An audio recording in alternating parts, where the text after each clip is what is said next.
रे लड्डू ठीक से सफाई करी है जी। हमर भांजा आ रहल बा। क्या आ रहल बा? भांजा। सफाई कर चल। ओ दीदी का होता? कुछ ना दीदी। चला जा मिठाई लेके आवा। मिठाई? हाँ अच्छा चला जा। जाता नहीं। अरे लड्डू जी। इतना बरस के बाद हमार बेटा घर आवता, तेरे जल्दी जल्दी सफाई करा और नीमन सफाई करा। हाँ ताकि देख के उसका दिल खुश हो जाए। जी ठीक हाँ, जी जरा तो खाली अखबारे पढ़ता नहीं, सब काम तो हम कर ले बानी। जी अब वहीं तक लेना गईला? कहाँ जाए के रहे दीदी? अरे मिठाई ले आवे। आए दादा हम तो भुला गए। चला जा जल्दी जा। हाँ जाता। अरे आराम से।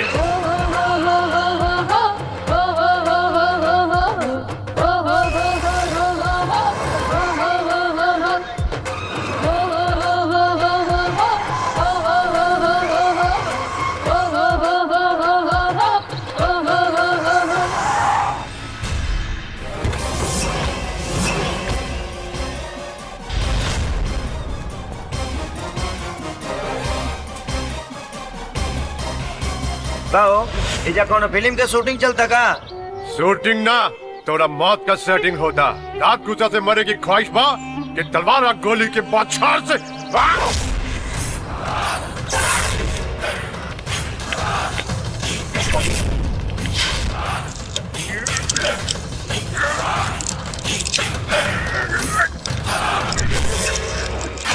तलवार तिलक में चढ़ा दिए और गोली अपना बहन के चोली में रख दिए। चाहिए उसका डोली उठी ओह दिन पड़काई।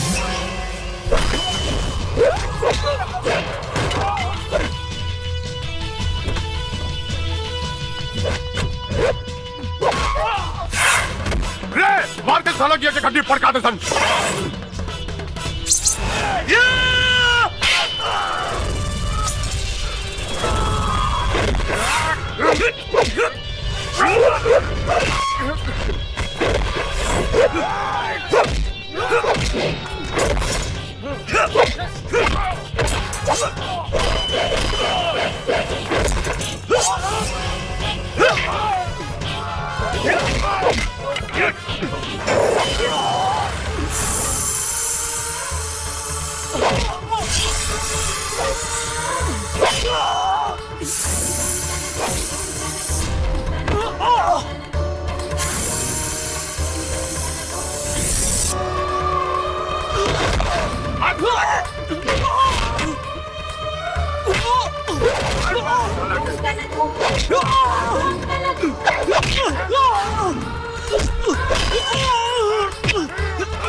जब काली के करेजा गरमाला तो खून पियला के बाद ठंडाला।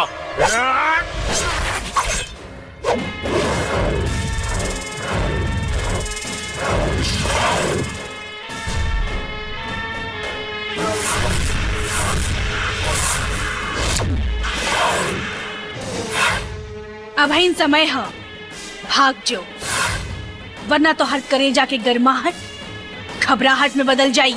कवन है रे? यमराज के बेटी बहन के लुगाई तो हर मौत के परछाई। रे मौत के परछाई के नौच के पहुंच दसन।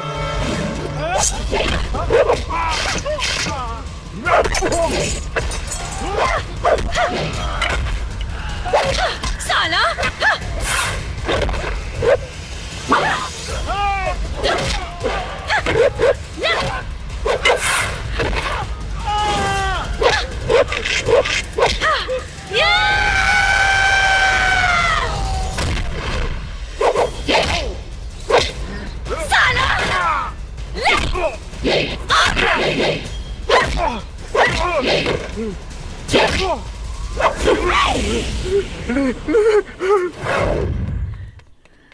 साला शिवम शिवम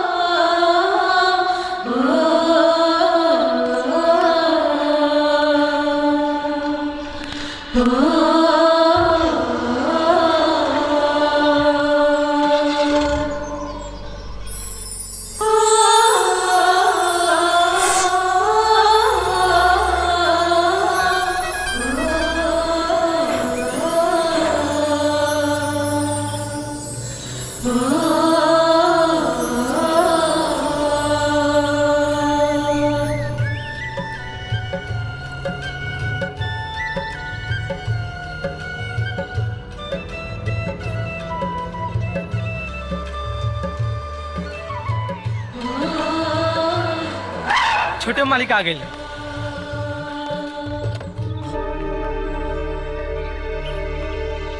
आए छोटे मालिक आए, चलिए।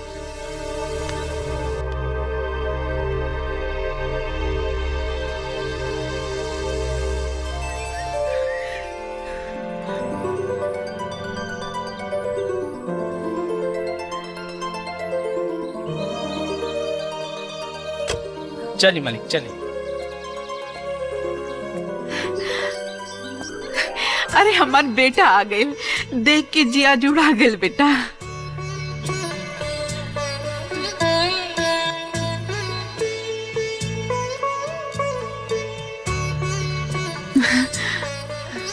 भोले बाबा रक्षा करिए। प्रणाम माई। खुश रह बेटा। भाऊजी प्रणाम। जियत रहे बेटा। मामा अमर भांजा। अरे ये छोड़ छोड़। अरे बस करा। काहो मामा, बोराई मार ले बड़ा। अरे एकरा छोड़ा बेटा, ये हमार लंगोटिया यार हमन मनोहर सिंह। प्रणाम चाचा जी। खुश रहा खुश रहा।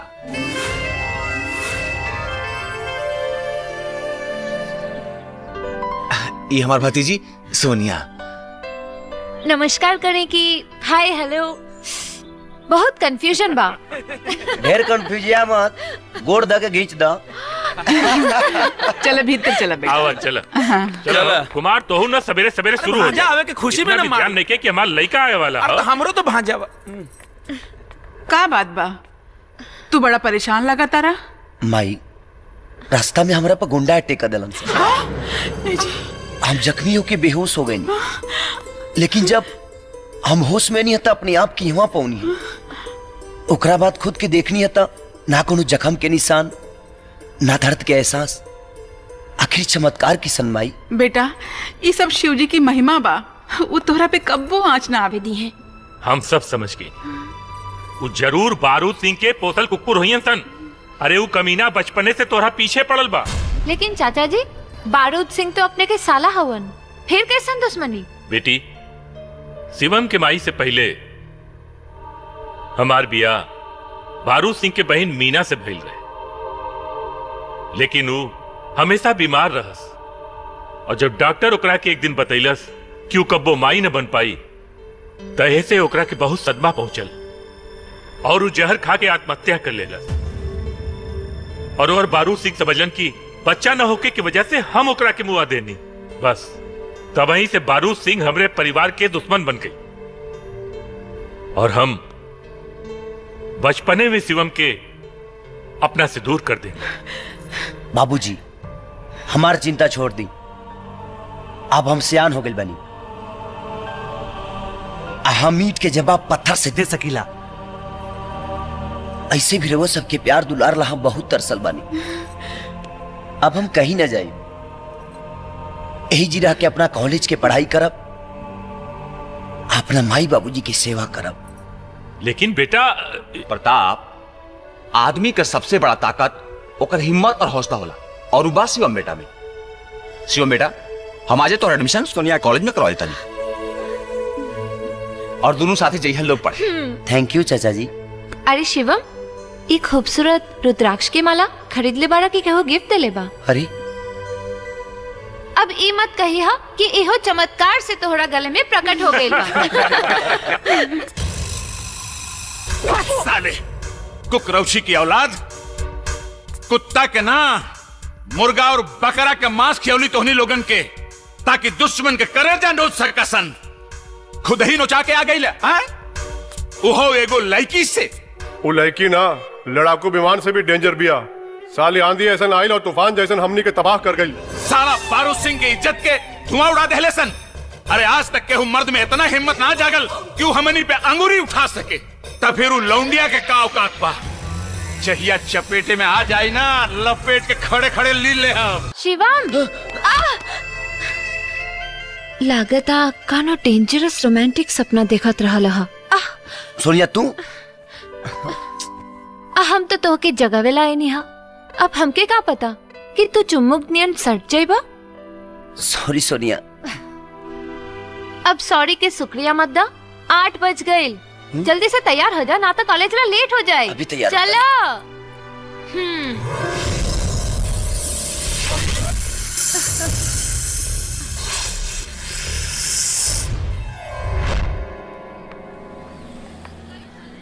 अरे लहंगा उठा के न चला, हाय कमर हिला के न चला। Hi hello Hema Malini. चल हट प्रेम चोपड़ा। ओए होए का तेवर बा। अरे कहियो तो पटी। हाय श्रीदेवी। चल हट शक्ति कपूर। आओ hi hello hi how are you Kareena Kapoor. चल हट कमीने, हवा आने दे। चल आओ।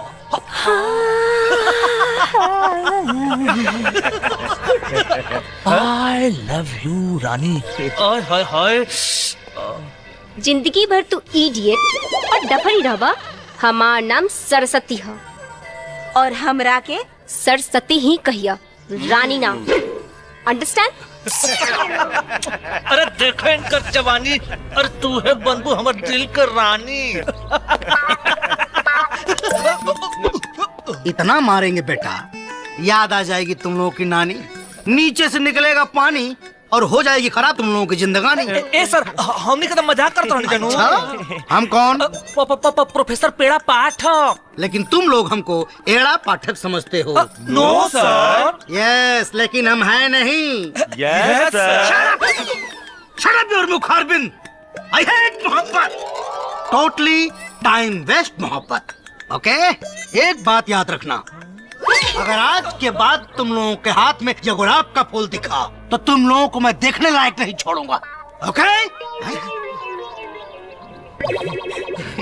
बेटे। जी सर। तू एक क्लास में पिछले 5 साल से पढ़ रहा है। 5 साल में तो सरकार भी बदल जाती है बेटा। जी सर। इस बार तो पास हो जा बेटा। जी जी सर। बेटा, तोर बाल पक गए हो, तू बूढ़ा हो गया है रे। टफा। बूढ़ा होगा तुम्हारा बाप। हाय मर जाओ। एक्सक्यूज मी, हम कोनो साहुन का झूला नहीं खी। रउआ तो हमार मोहब्बत के गुलगुला है। एक्सक्यूज मी, आई हेट मोहब्बत। सबसे बेस्ट मोहब्बत करके देखी, डर जाए गधा के जन्म छूटे।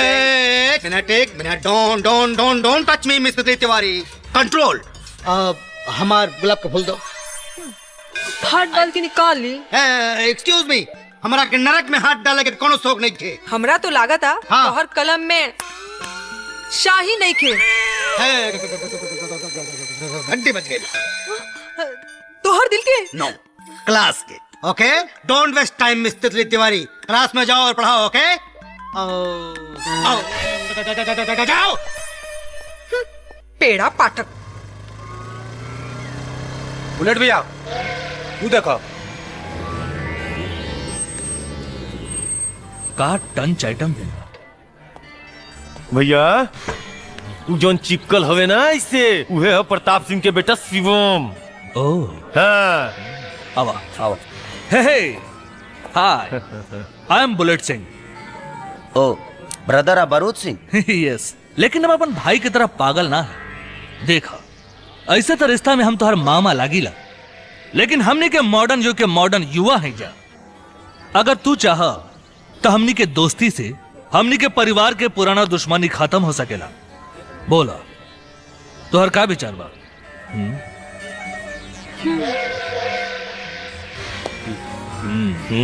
चला, पूरा चिरकुटे बुझाता।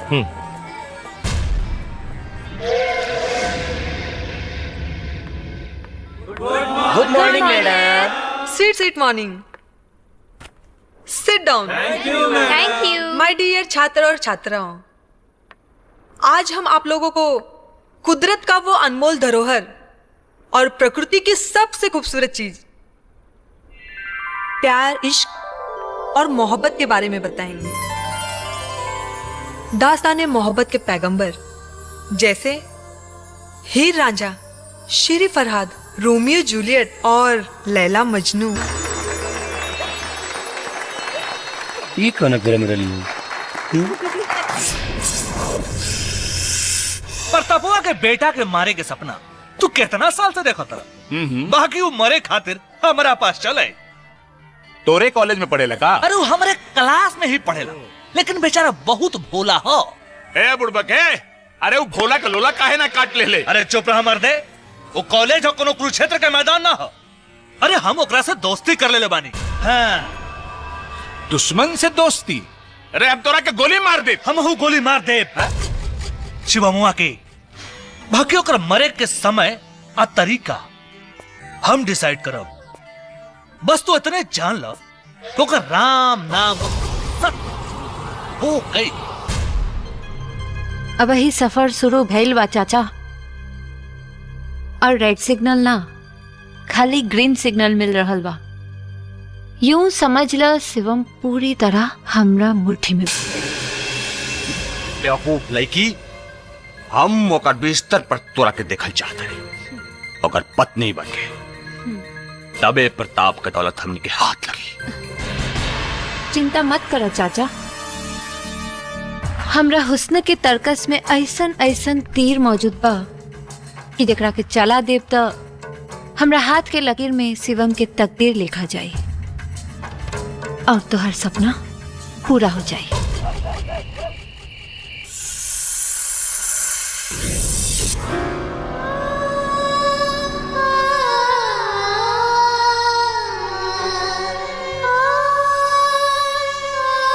जिंदगी कितना मासूम बा, अगर तन्हाई की तिनका से तनी को खरोश लाग जाओ तो जियल दुश्वार हो जाला।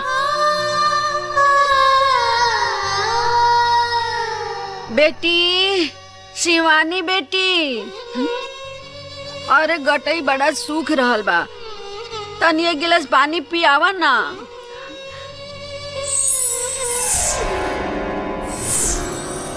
मौसी, हाँ उठ ले।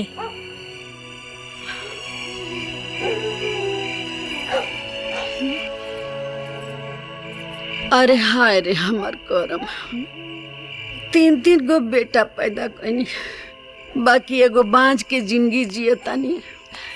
एको लइका हमरा बुढ़ापा के लाठी बने खातिर जिंदा नइखे। मौसी, यही से तो भगवान हमके तोहार सेवा करे खातिर भेज देले। हाँ हो बेटी, तोहरे के देख के तो जियतानी। अगर तू हमरा ना मिलल रहतू ना तब पता ना कब के मर खप गई रहती। मौसी, अब तो भगवान से इहे विनती बा कि कोनो नीमन घर बर मिल जाओ तहरा के। आ तोहर कन्यादान हम कर लेती ना तो हमरा बड़ा चैन आईत। ठीक बा कर ली है कन्यादान। बाकी तू अभी आराम कर, हम तोरा खातिर आज खिचड़ी बना बतानी। ठीक बा? अरे हमर बच्ची। अरे फुलझड़ी रुक, यहाँ आओ। चल जल्दी आओ, जल्दी आप चल। एमे से कोई चिट्ठी निकाल। इतना लेट लगाओ तेरे को चिट्ठी निकालने में। हाँ भैया, 73 नंबर। यानी कि 7:30 बजे, सांझ के 7:30 बजे पंडित जी के बगीचा में चले हैं। हमने क्या जाए अगर ना आई तो काल से तक कॉलेज ना आ पाई।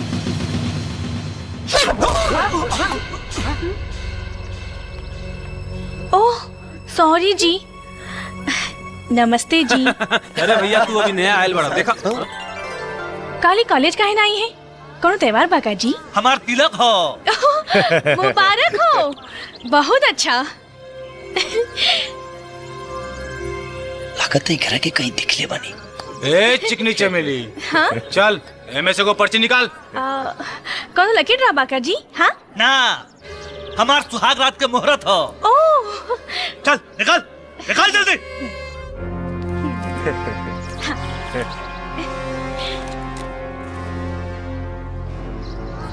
भैया 93 नंबर।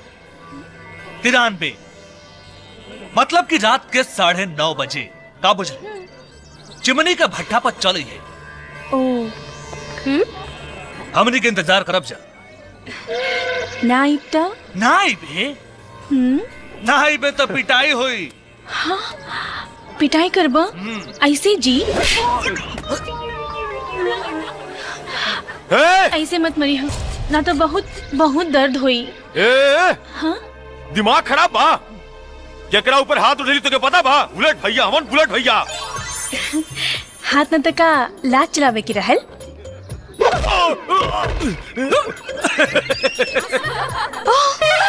ऐसे मत मरिया जी, ना तो बहुत दर्द हुई। चीची बोल के हमनी के घिउ के लड्डू लेखा फोड़ रहल बड़े। अरे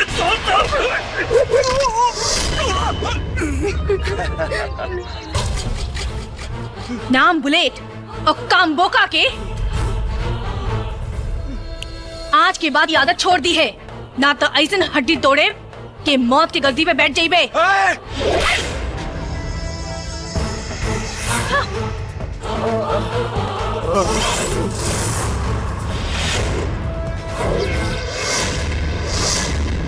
चलो। वेल डन। ऐसन हाथ मार लू कि अब तो कमीना लोग सपना में भी ना छेड़ी हैं। हमार अंदाजे अलग बा। Very good. Well, myself Saraswati. I am Shivani. Nice to meet you. तब हमनी के फ्रेंड बनबू? काहे ना? ये सुनी,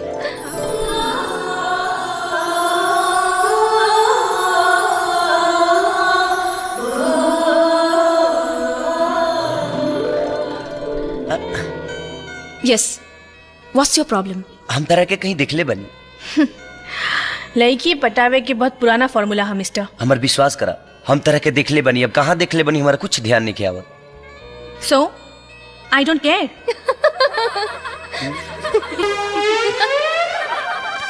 ऐसा ड्रेस पहन ले बड़ू, अंग्रेजी ना बोलबू तो तार सेक्सी सिंगार बिगड़ जाई। अरे कैसा ना ड्रेस पहिरे, तू काहे परेशान होत बारा? हाँ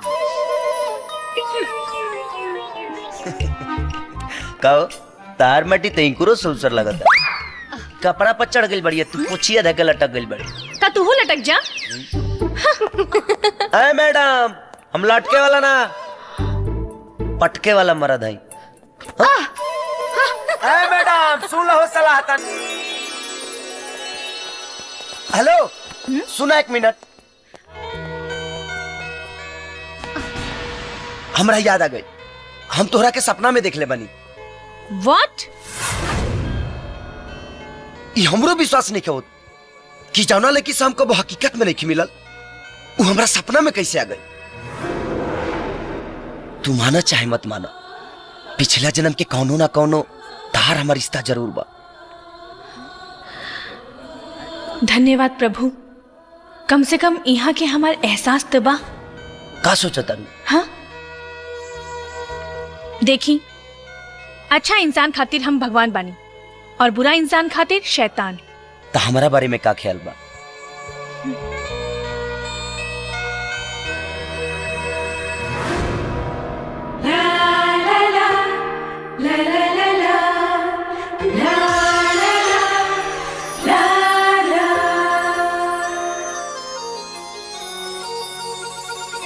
लागल रह लोग, लागल रह।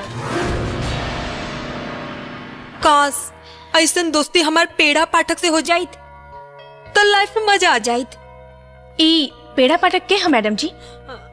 इनकर यार दिलदार प्रोफेसर पेड़ा पाठक। लव करेनी? लव ना, लव करेनी। शिवानी है जहाँ मोहब्बत की रवानी है वहाँ, मजबूत कर ली ही। कौन चीज? चे चीज न तो ढेर लोड पड़ी तो पेचिस हो जाई। You naughty. सोनिया, अव्वल दर्जा के खिलाड़ी लागत ये साले हमारे इज्जत पे वार कैलस और तुहार चाहत पे। बट डोंट वरी, हम तोरा साथे बन एकरा के तो ऐसन सबक सिखाई कि ई आपन कॉलेज के रास्ता ना भुला गई तो हमरो नाम बुलेट सिंह ना।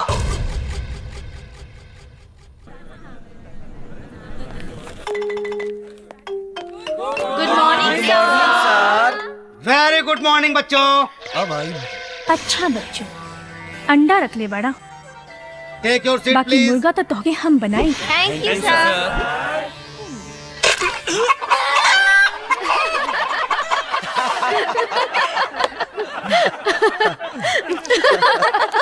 Shut up! कौन सी फटा? फटा नहीं सर, फूटा। अंडा। अंडा।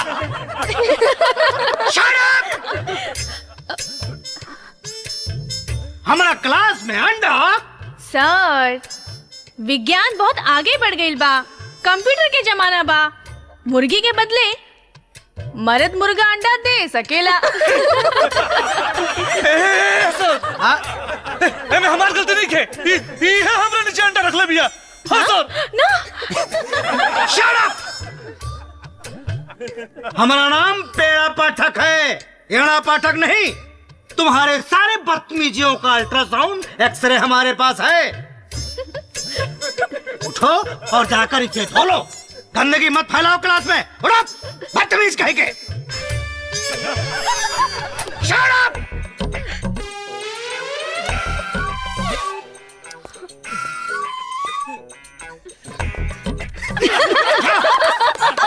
Shut up, shut up. यह दस्तारवा खींच के मारेंगे बढ़ाओ, बत्ती से झड़ जाएगा। बदतमीज कहीं के। हमारे क्लासरूम को इन लोगों ने मुर्गी खाना बना रखा है। तो बच्चों, मैं आज तुम लोगों को एक नया लेसन पढ़ाऊंगा जिसका नाम है जीवन की परिभाषा,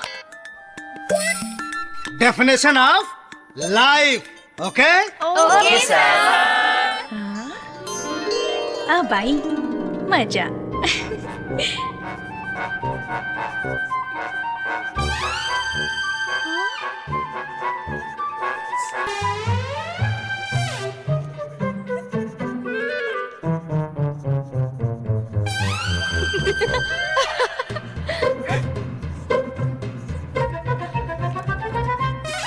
ओके, एक्सीलेंट सर। यस। का सेक्सी शायर लिखले बानी। तो है मुजफ्फरपुर के लीची कही कि लखनऊ के दशहरी आम। तू हऊ अंगूर के बेटी, पियादा ओठ से जाम। आई लव यू तितली तिवारी।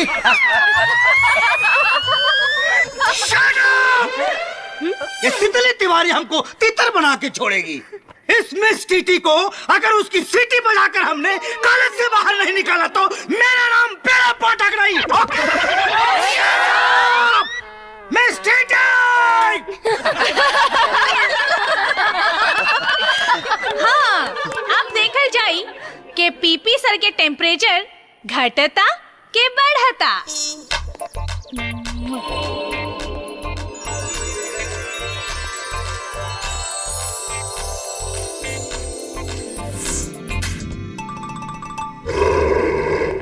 ठीक बा madam. Miss TT, miss TT.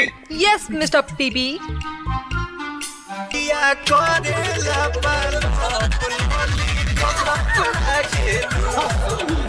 Exam नजदीक आ रहा है बच्चों, काटूंगा गिरा के सालों।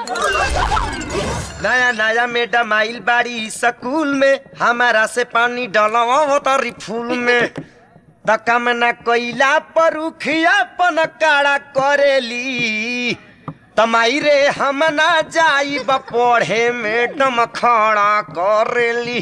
तमाई रे हम ना। Good morning. Good morning madam. आ गई जम के दी। माय डियर स्टूडेंट्स, आरएसपी कॉलेज के क्लास कंपटीशन में हर साल की तरह इस साल भी गीत और संगीत के धमाकेदार मुकाबला होके वाला बा। प्लीज प्लीज प्लीज शांति शांति शांति। ध्यान दे, ये कंपटीशन सिर्फ 2 ही स्टूडेंट के बीच होई। हमार नाम लिख ली मैडम। एह क्लास में केहू में इतना दम नहीं खे जे हमार मुकाबला कर सके। मैडम जी, हमार नाम दर्ज करी, मुकाबला हम करब। फाइट होई। यस। Very good. अब सवाल ये उठता, ये दोनों गोपियन के कृष्ण कन्हैया बन के ताता थे या के करी? हमारा छोड़कर दोसर के बजाइए मैडम।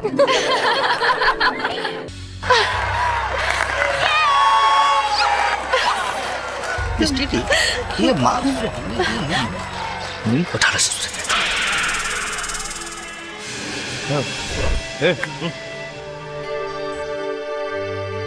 तो बच्चों,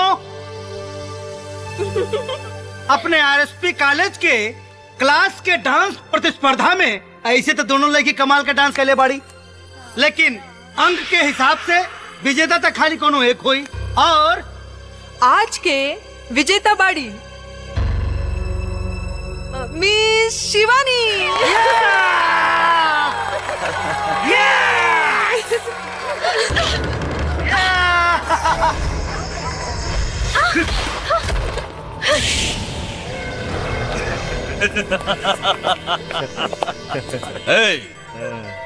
बंद करा सन दरवाजा। आज करोड़जा पुर्जा ढीला करत रे दरवाजा खुला रख, वरना तोहनी लोगन के भागे के मौका भी ना मिली। अच्छा अरे मौका के छोड़, आज तो ऐसा चौका लगाई कि शेरनी के बोली छोड़ के सियारी नियन फेंकरे लगबे। अरे एकर कपड़ा उतारस, एकर नथ उतारब हम।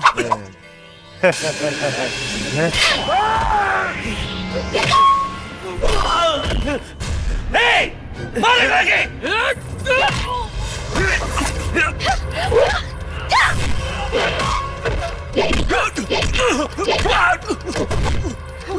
साला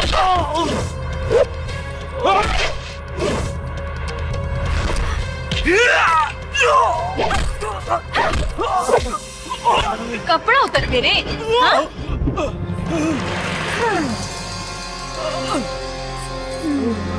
सुना शिवानी, शिवानी, हे बाबा क्या गिरा? अरे गिरना। शिवानी, शिवानी, छोड़ो,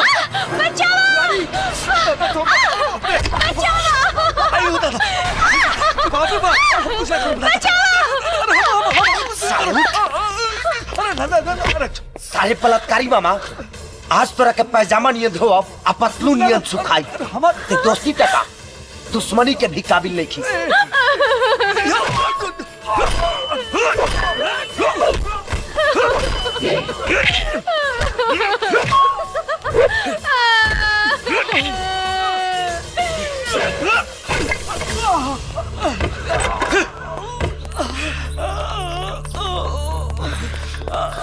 शिवम, ये कौन सी देख रहा हूँ? सर, अयासी के गोबर पचामली कुकुर मुता शिवानी के रेप कई चाहत रहा। ऐसा चेप देनी कि अब जीवन भर चमन प्रास चाट के अपन हड्डी मजबूत करी।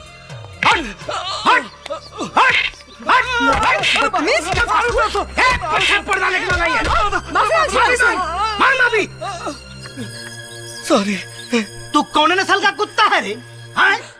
कौन सा नस्ल का कुत्ता है तू?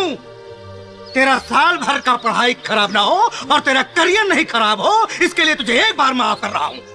लेकिन याद रखना, अगर दोबारा इस तरह की कोई भी हरकत तुमने की तो कॉलेज से डिसमिस कर दूंगा। घर में बैठकर साले किसमिस खाओगे। Follow me. चला शिवानी, तोहरा के घरे छोड़ दी। शिवम, सोनिया, ये आज जौन कुछ भी हम करनी है ना, ये सिर्फ हम तोहरा खातिर करनी है। हाँ, लेकिन इस साले बहुत मर्द मार भी है, बहुत मर्द मार भी आई। लेकिन तू चिंता मत करो, देखा अगर तू शिवम के पावल चाहता रहो ना, तो आज हम जे शिवानी के साथ करल चाहत रही ना, उतारा शिवम के साथ करे को हुई।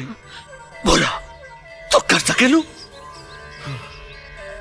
बोला हम शिवम के पावेला कुछ भी कर सकेनी।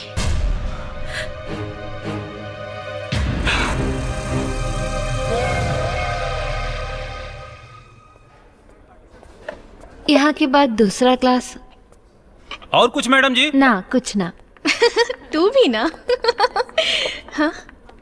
हाय शिवानी। हाय।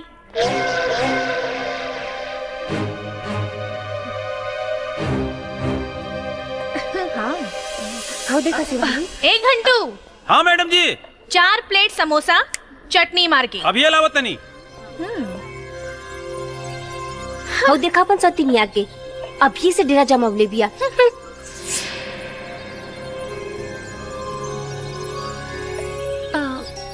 आज रात चाचा जी तोरा के डिनर पे बुलावले बाड़न। काहेला?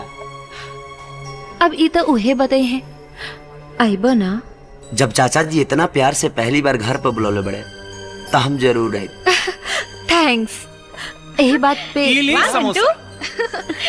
ला। अरे ना हम खा के बनी, तू खा। तनी मनी खा के तो देखा, बहुत टेस्टी बा।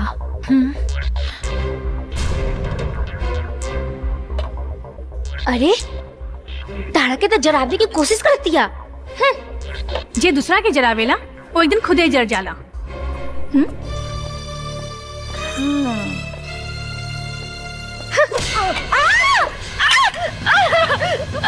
अरे बाबा, धुआं निकला था।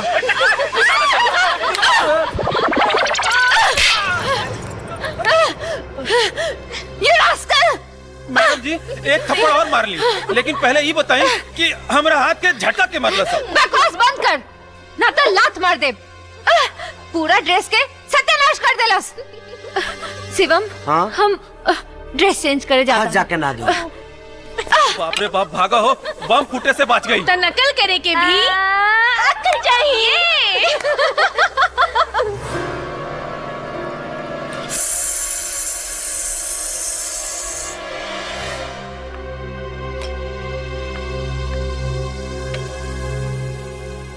अरे वाह सोनिया, चाचा जी अभी लेना है नहीं? आ जाइए हन, इतना अगुताल का है बारन। शरबत पिया।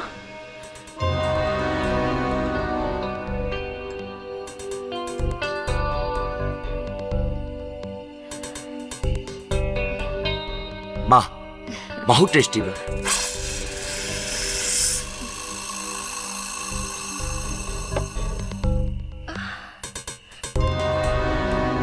सोनिया, तारा कुछ होता का? जो तोहरा के होके के चाहे वो हमरा के होता। चला हम तोहरा के अपन घर दिखावा तानी। आवा। लेकिन चाचा जी। शर्मा मत, आवा आवा। यह हमार बेडरूम, पास में गुदगर गद्दा और साथ में जवानी। रवा अकेले कहाँ बानी? सोनिया ही का बोला तारी?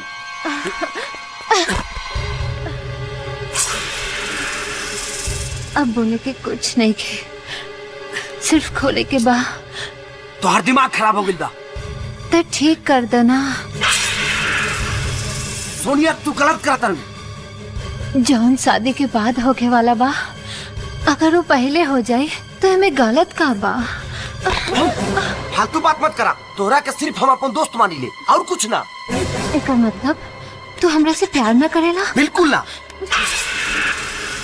लेकिन हम तोहरा से बहुत प्यार करेले और आज तोहरा के भी करे के पड़ी।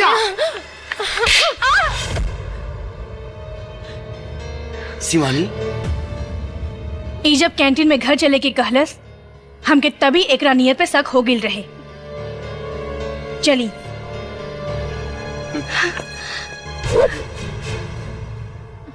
प्यार के मतलब हवस ना होला, प्यार के मतलब होला इंतजार, जे प्रेमी जन्म जन्मांतर तक करेला।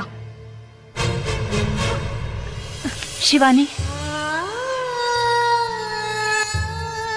हमरा के माफ कर दो। केहू के स्वार्थ में आके एगो औरत के मर्यादा भूल गई नी। शिवम सिर्फ तोहार है और हमेशा तोहार ही रही। You made for each other. Thank you.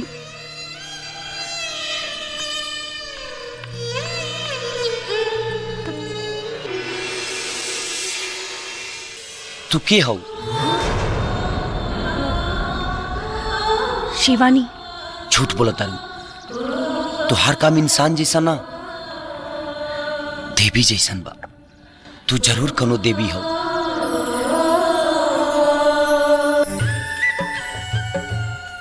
रउआ भी तो हमार देवता है।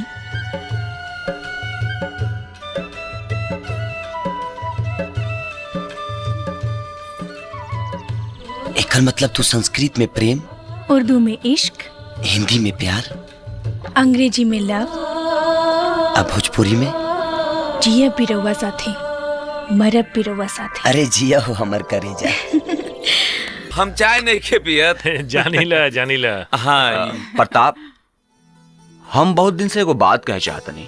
अरे भाई साहब, काहे सकुचाता नहीं, जे बोले के बाप बोल दी। भाभी जी, बिन माई बाप का बेटी ही सोनिया, ओकरा के अपन औलाद से भी ज्यादा प्यार दुलार से पल्ले बानी, और हमार जौन कुछ बा सब ओकरे बा। सोनिया अब सियान हो गई बाड़ी, शिवम और सोनिया एक दूसरे के करीब आ गए बा लोग, यही से हम चाहता नहीं कि दोनों लोग का शादी कर देवल जाओ। देखा भाई, हमनी के एकरा में कोनो इतराज नहीं खे, लेकिन मंजूरी शिवम के राय जनला के बाद दे सकब। अरे वो तो सुनते हाँ कर दिहन। शिवम और सोनिया एक दूसरे के बहुत प्यार करेलन। अरे चाचा जी, आवा बेटा। सोनिया की तरह रहुओ भी बहुत बड़ गलतफहमी में बानी। हम सोनिया से ना शिवानी नाम के लड़की से प्यार करी,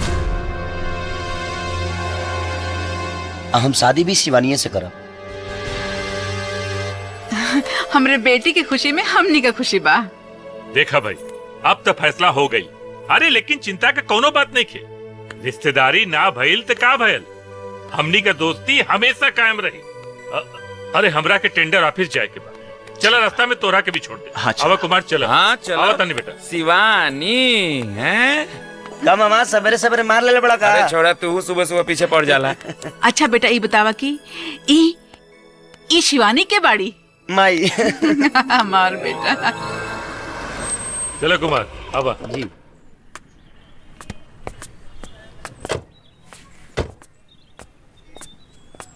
बड़ा भीड़ भाड़ लागल बा हो। हाँ पूरा फौज आइल बा। आई आई जीजा जी, आई आई बैठी। प्रणाम। बहुत लमहर उम्र बा, कुछ देर पहले हमनी रउआ के ही याद करत रहनी हा।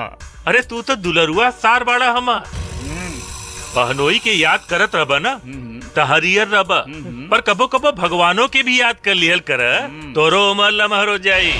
जीजा जी टेंशन मत ला, हम तोहार मौत के बादे मरब। यहाँ भी शुरू हो गए। नमस्कार। हाँ नमस्कार। प्रताप सिंह आइए, यहाँ साइन कीजिए।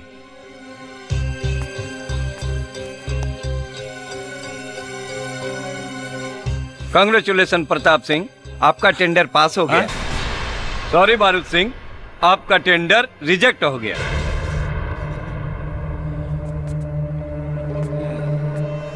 जैसन नियत वैसन बरकत।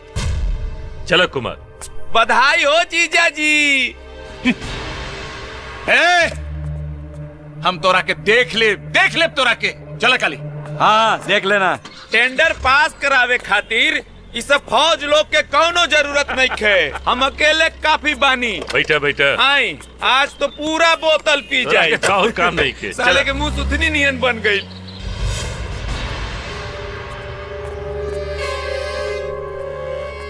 बाबू साहब, प्रतापवा भले ठेका जीत गए, लेकिन जिंदगी हार जाई, काहे कि हम ओकरा गाड़ी के ब्रेक फेल कर देले बानी। शाबाश मूसा शाबाश, लेकिन सारे के टाइम बहुत सही चल रहल बा। अगर वो एक्सीडेंट से बच गई, हमनी को करा के जिंदा ना छोड़ल जाई, ओकरा के जान से मार दिहल जाई। हे पीछा करा सारे के, गाड़ी बैठा पीछा करा, बच के जाए ना पाओ सारा।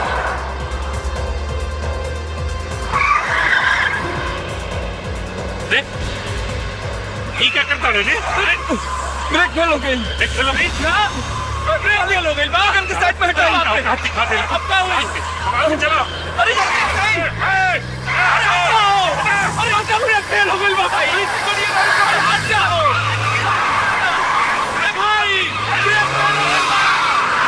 भाई हटा, ब्रेक फेल हो गई। हटाओ। अरे हटो ना जल्दी।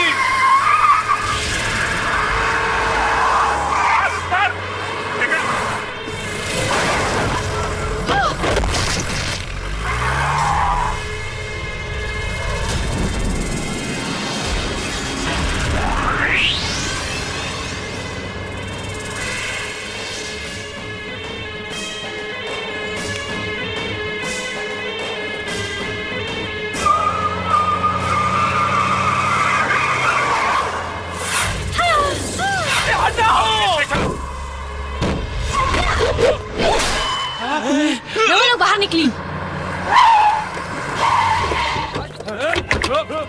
ए बारूद, वापस लौट जो। ई हमार होखे वाला ससुर है। इनकर जान बचावे खातिर तो हर बलि चढ़ावे से भी पीछे ना हटब। जो भाई जी, यही लौंडिया बिया जॉनी के बिटवा के बचावले रहे। हाँ, हमनी के मकई के बाल नियन टिटावले रहे। अरे तो मुंह का देखत बड़ा, देखत का बड़ा सन, मार मार के मुआदा ससुरी के। आय करा लाश पर ही हम एकरा के जिंदा जलाई। मारा ससुरी के, मारा।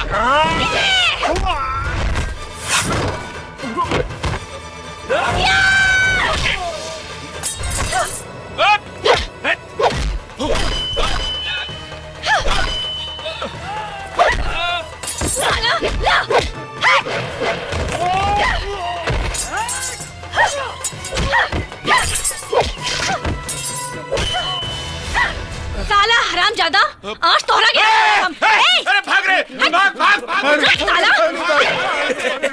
भाग गई ससुर। ईमान मारे। अरे जान बचाए के बाद में देख ले साले के। हम बहुत भाग्यशाली बनी बिटिया, जवन माँ दुर्गा के रूप में तुम्हार दर्शन हो गए। हाथ जोड़ के हमके पाप के भागी मत बनाई बाबूजी। राउर आशीर्वाद ही हमार शक्ति बा। हमके आशीर्वाद दी कि राउर बहू बन के मरते दम तक राउर सेवा करी। कहीं तू उहे शिवानी तो नानो बड़ू जैसे हमार बेटा शिवम? जी, हम उहे हैं। अपना बेटा के पसंद पर हमरा नाज बा। तू ही हमरा घर के बहू बनबू। शर्मा गईली। अरे ये का सुना तनी, तू जाता रू? हाँ, कहाँ? दिल्ली, अपन मामा के पास। इरादा बदल द। शिवमा से शादी तो हर हो के रही। ना चाचा, हम पढ़ल लिखल बानी, हमार सोच बहुत अलग बा और हमार सपना के राजकुमार भी केहू और बा। शिवम में हमार ना कोनो इंटरेस्ट रहे, ना बा और ना कबो होई। तोहार खुशीला हम जौन ना करे के रहे उहो कहनी, लेकिन अब ना।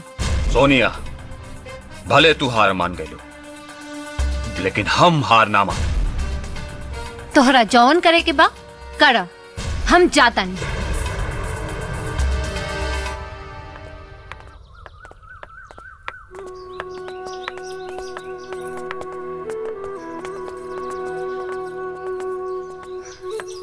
प्रणाम माँ जी। सुखी रहा। बाबूजी खुश प्रणाम। रहा। प्रणाम मामा जी। हाँ हाँ, खुश रहिए। ठीक बा शिवम, हम जाता नहीं। अपन ख्याल रखी हो और शिवानी के खुश रखी हो।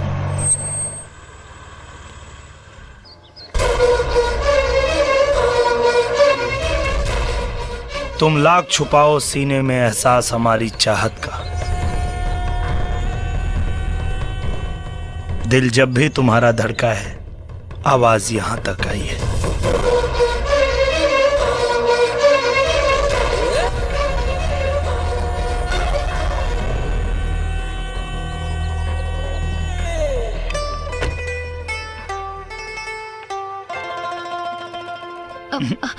कुछ कहे की जरूरत नहीं। किसी शायर ने खूब कहा है, कोई दीवाना कहता है, कोई पागल समझता है, मगर धरती की बेचैनी तो बस बादल समझता है।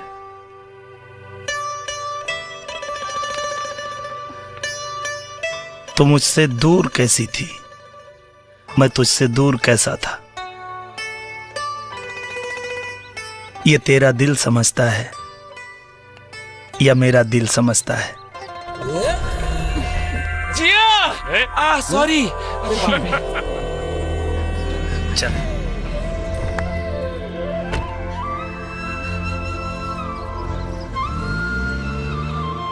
प्रणाम बारो सिंह जी, प्रणाम।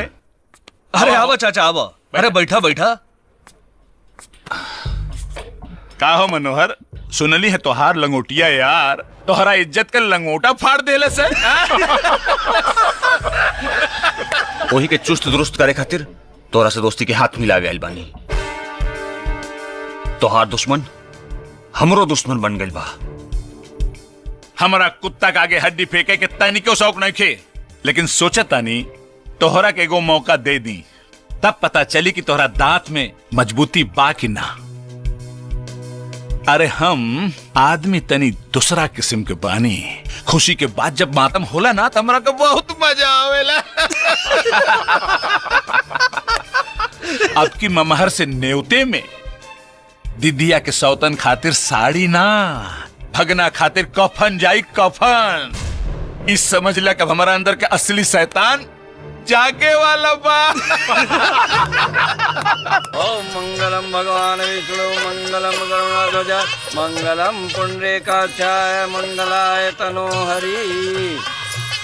सर्वमंगल मांगले शिवे सर्वार्थ साधिके शरणे त्र्यंबके गौरी नारायणी नमोस्तुते।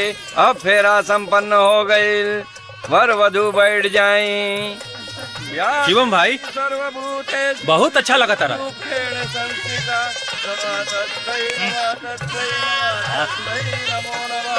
या देवी सर्वभूतेषु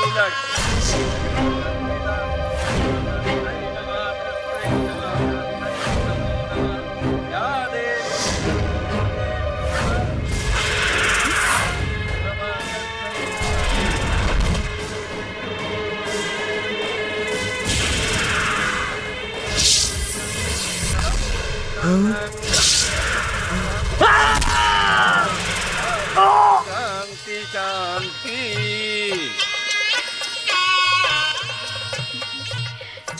कन्या के मांग में सिंदूर भरा। हेल उठल बा आसमान, फट गइल बा जमीन। हमरा तप और शक्ति से बच भी ना नागिन।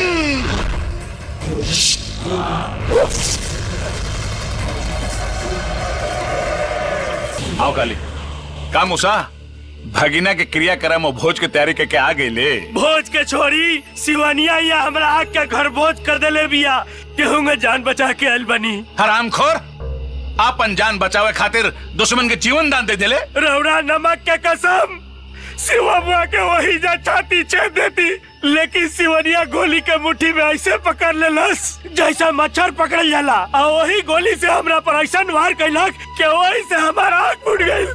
खूब कहानी बनौला सी। ई कहानी ना, ई सच्चाई है। सिवनिया कोनो साधारण औरत नहीं खे, ओकरा के मारल हमरा बस के बात नहीं के बाबू। चुप ससुर डरपोक चुप। भाई जी वो शुरू से शिवम्बा की रक्षा करा दिया, अगर ओकरा के मारे के बाद तो पहले सिवनिया के मारे का पड़ी। अरे काली मरी जरूर मरी, पहले ओकरा जड़ के पता करा, जड़ के।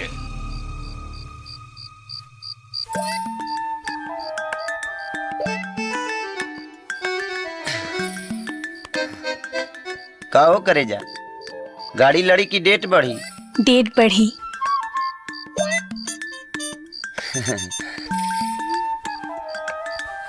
हाँ अरे अयो असली मल कहाँ बारे?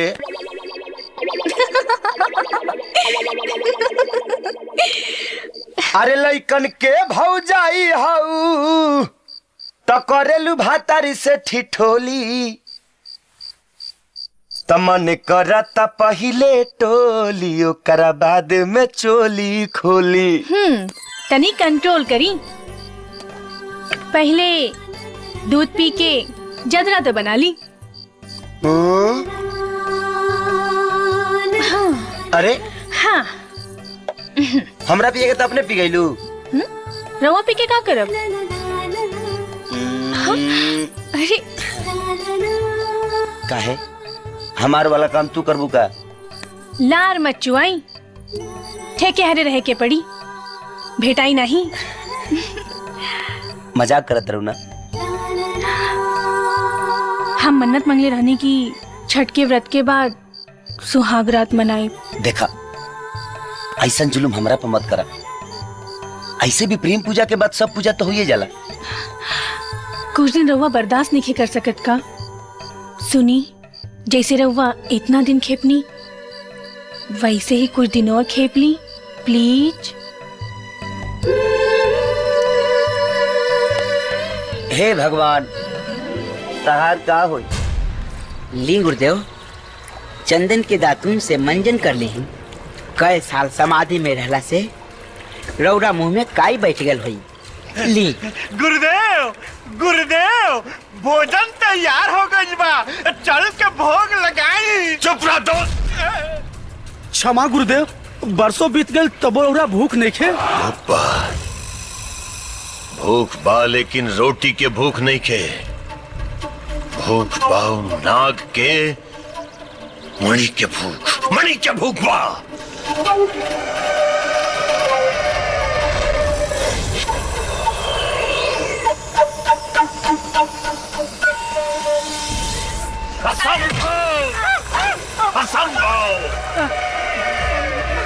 का भल गुरुदेव?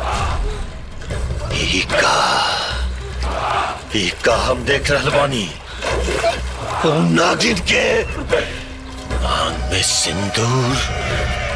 नागिन के मांग में सिंदूर कैसे बा? बाकी ये कैसे हो सकेला गुरुदेव? उ नाग के हत्या रउआ अपना शुभ हाथों से कैली रानी। हाँ आई जाओ गुरुदेव। यही से तो हमरो मन भ्रमित होता। या तो नाग जीवित बा या फिर वो नागिन कोनो बुद्धिहीन मनुष्य से छल कर दिया। महाराज एने लावा अपन तंत्र मंत्र के बल से ओकर छल के छलनी कर दी महाराज। अभी ये कूच करे के पड़ी। छोड़ा सा, छोड़ हम रह गए। अरे कौन है वो जरा तू निकल। छोड़ा सा, छोड़ कर के ना। का रे बुढ़िया, तो सिवनिया तोर पाप के नतीजा हिया कि तोर मरद के नादानी के निशानी। तोरा मौत के कहानी है। बुढ़ारी में जबान चलावता रे। अरे कुत्ता, महतारी बराबर औरत पर हाथ चलावता रे। सुअर के पेट से जन्मल हुआ का? ढेर जबान चलाओ ले ता जान से मार दे। सही तरीका से बता कि सिवनिया कौना नाली के गिड़ा हियो। जिंदगी से अकुता के हम आत्महत्या करे जात रहनी।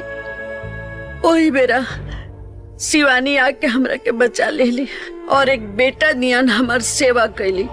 बस एकरा सिवा हम ओकरा बारे में कुछ नहीं खी जानत।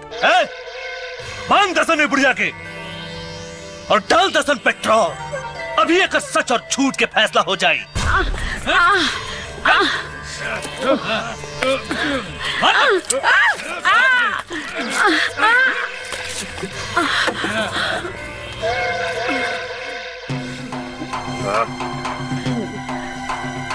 इतनी और तोर मौत के बीच में बहुत कम दूरी। सीधा तरीका से सच्चाई बता दे।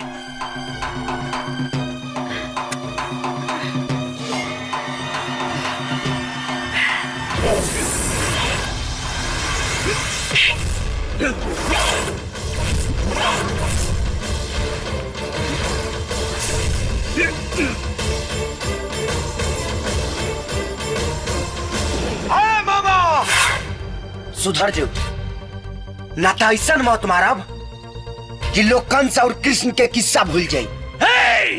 खत्म कर दो साले के।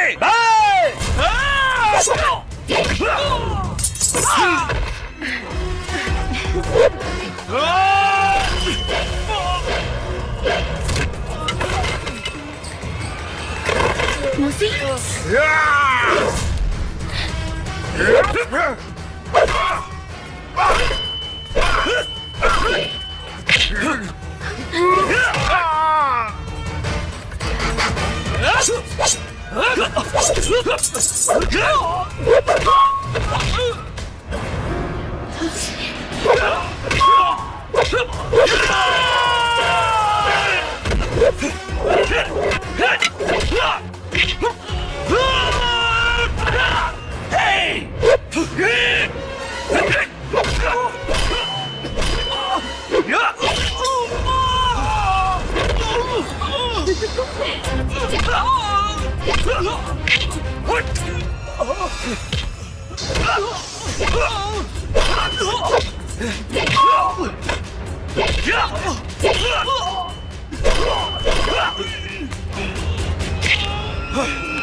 आवा मौसी चल।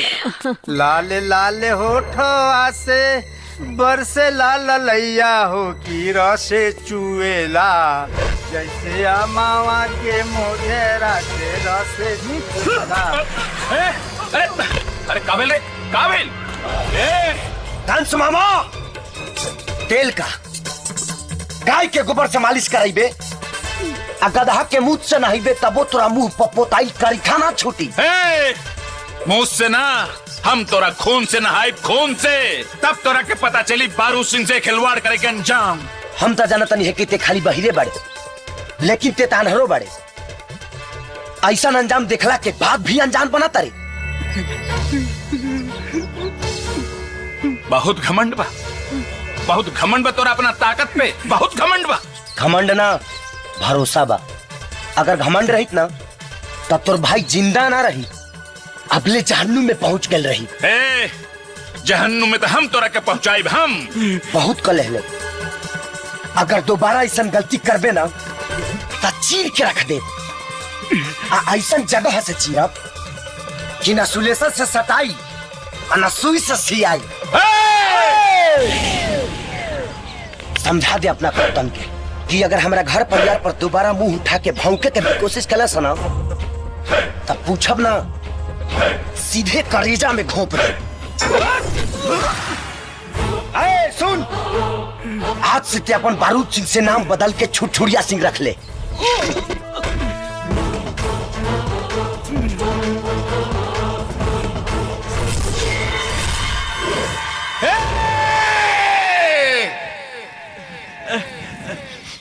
धमालू। हाँ बोल कमालू। गुरुदेव कौन सी कुकुर नियर सुंगता नहीं। कहा है कि गुरुदेव के नकिया में कीरी काटतिया। चुप बुड़बक कीरी तो नीचे काटना। किरिया निचवा से सड़क के नकिया मांगल हुई। चुप मूर्ख। गुरुजी के नागिन के दुर्गंध आ रहा बा। अब उ नागिन हमनी से ढेर दूर नहीं खे। जब नगिनिया निरवे आ गइल बा तो चिंता कौना बात के। अब चलत चलत हमार पाँव फूल के पुआ हो गइल बा। अब गुरुदेव तनी विश्राम कर लेवल जात।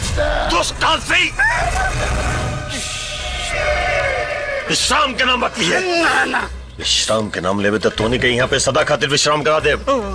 गुरुदेव क्षमा करी पूछ कल जाए ना कुछ ना यही कही अपन डेरा डाले की पड़ी। अरे तू ऐजा का करते बड़ा हो। दुल्हन तार इंतजार नु करत होई। जा इंतजार का वो हमार कुछ नहीं के करत। देखा भांजा थपड़ी एक हाथ से ना बाजेला दोनों हाथ से बाजेला ऐसे। ये तो मामा हम तरह के समझावल चाहता नहीं। मतलब ई बतावा कि तेरा दारू पिए के खूब ताव बेधले होखे आ तेरा सामने दारू के बोतल धइल होखे तो तू बतावा बर्दाश्त कर पाइबा। राती भर ना सटले उठाइबा गटले गटक जाई। लेकिन हमरा बर्दाश्त करे के पड़त मामा। यही से हम बड़ा गम में बानी। अच्छा ही बतावा हम सुनले बानी कि दारू पियला से गम चल जाला। हाँ ठीक सुन ले बड़े। हमार घर द्वार खेत खलियान सब चल गई। तार गम न जाई। खोल बोतल मार मार। रुका रुका रुका रुका। तारा खोले के एक्सपीरियंस नहीं खे हमरा के बा तो खोला। अब खुली।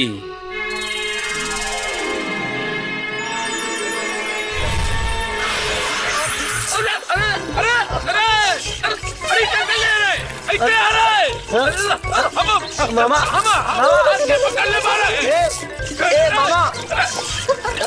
अरे सत्यानाश।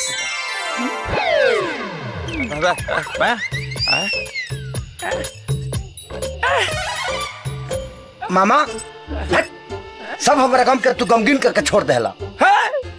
बुर्बक हमारा भी दाम निकल गई रही दिल बड़े सब अपन काम के चिंता लगता। सुना अब तार एक्सपीरियंस एक्सपायर कर गइल बा। कौची कर गइल बा? कहीं तो हम ठीक कर दी। क्या दुल्हन का जी यहाँ का होता? मामा के बताओ तनी कि दारू पीला से लीवर खराब हो जाला। झूठ। मामा जी हाँ जी छठ पूजा के दिन नीरा गइल बा और वहाँ एजा बैठ के दारू पियतानी। बुलाई अम्मा जी के। अम्मा जी दुल्हन दुल्हन दुल्हन अम्मा जी के ना बुलावा, गलती हो गई। दारू के कसम आज के बाद दारू की तरफ ना देखब ना देखब ना देखब। आपन कसम पे कायम रहब। हाँ बस। और वह चली तो सब सत्यानाश करके धा देला। जो न रे बुर्बक हमार दारू के सत्यानाश कर दिले, सब सत्यानाश कर दिले। हमार दारू खत्म हो गई। अब हम काफी बाबा जी के घंटा।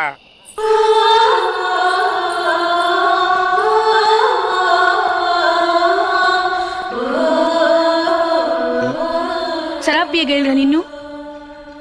अरे पागल जवन नशा तहारा में बा उ शराब ताड़ी में कहा। झूठ मत बोली। हम राउर अर्धांगिनी हैं, मतलब आधा अंग। राउर दिल की हर बात जानी ले। एक बात बताई, भगवान से क्या उम्मीद राखी ले? वो है कि भगवान जौन भी करी है हमारा खती अच्छा ही करी है। फिर जब रउआ गलत करब तो हमरा के निक कैसे लागी? और हमार भगवान तो रउवे नु है। अगर रउआ की लागत आ क्या अपन तन से दूर रख के हमरा और दिल दुखावत आनी तो ठीक बा। खुश होली।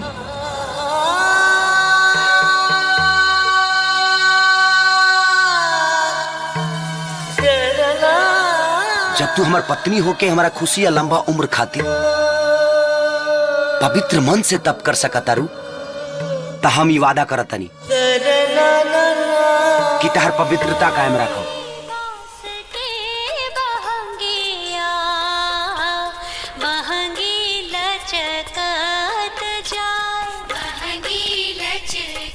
सुने ना हम जाते ही बाजारे। अच्छा पूजा का सामान सब याद से ले आए। कोनो चीज भुलाए जिन? हाँ आज तक तुम भूलते रही ना, याद दिलावत है।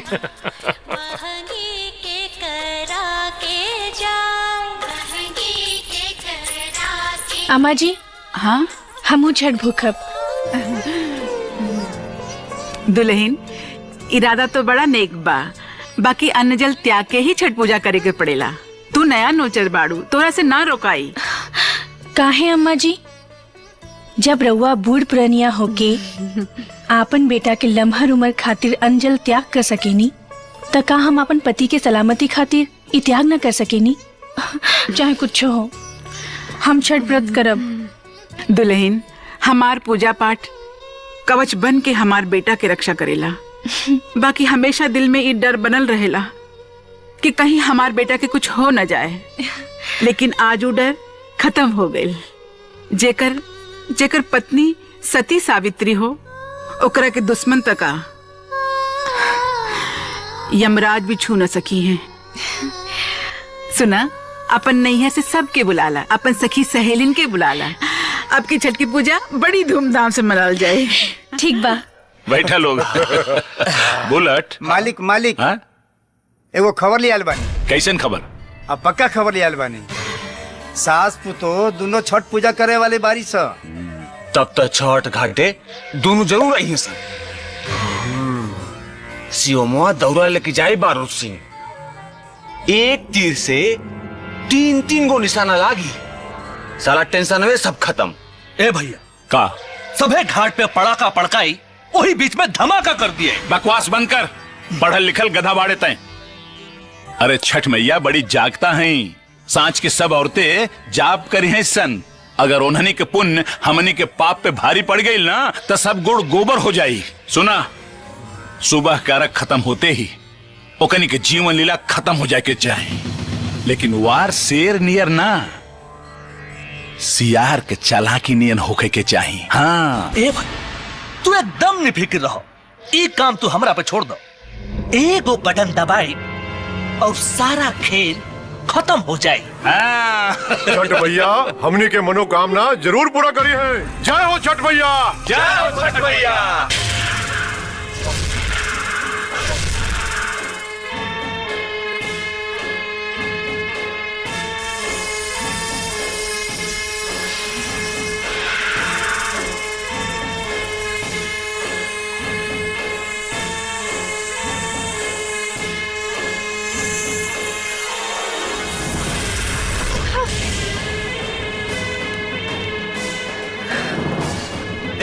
जल्दी लगाओ, लगाओ जल्दी।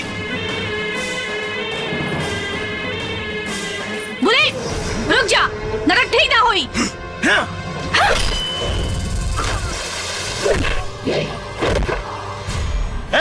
ये सब का होता?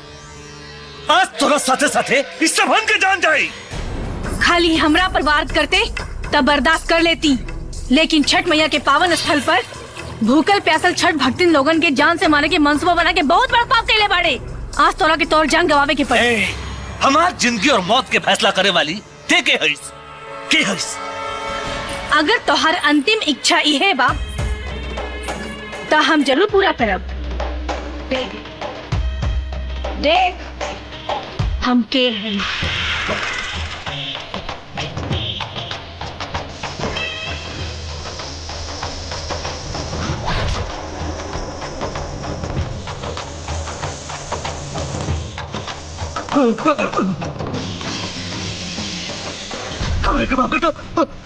गलती हो गई।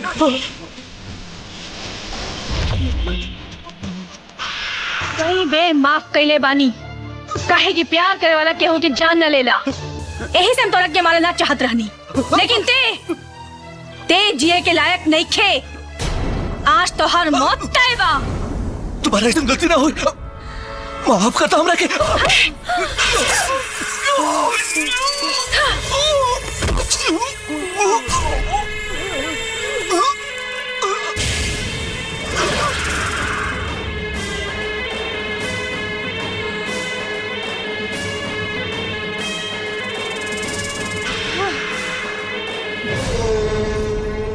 हे छठ मैया, हमने से कौन ऐसा गलती भ गई, पता ना दुल्हन कहाँ चल गई बिया। कहाँ खोजल जाए।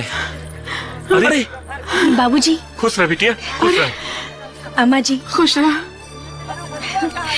ए बेटी, अरे तू कहाँ चल गई रहलू ह? कब से तोहर जोहाई होता। कितना मन घबरात रहल ह। तू कहाँ गायब हो गलू? हम पुण्य के काम करत रहनी है। तब ठीक बा। ए उठाओ उठाओ सामान उठाओ। चलो चलो चलो उठाओ सामान। हाँ चलो शिवम लाओ, उठाओ मामा सामान उठाओ। हाँ हम हाँ ठीक बा। हाइला चलो ठीक बा चलो। हमारा छोटका मालिक चोर के चल गए रे बाप रे बाप। माही ऐसा तो चुप, बंद कर अपन कुत्ता जैसे रोल, बंद कर। बुलेट आँख खोल बाबू, आँख खोल। गुरुदेव और भाई मरण नहीं देखी। अलग निरंजन। हटा लोग, हटा। आई देखी महाराज जी, हमरा भाई के बचा ले, एकरा के सांप काट ले बा। जितना धन दौलत रुपया पैसा चाहिए हम सब देवले तैयार बानी, बाकी हमरा भाई के बचा ले। शांत शांत हो जाओ, हम दिखता नहीं।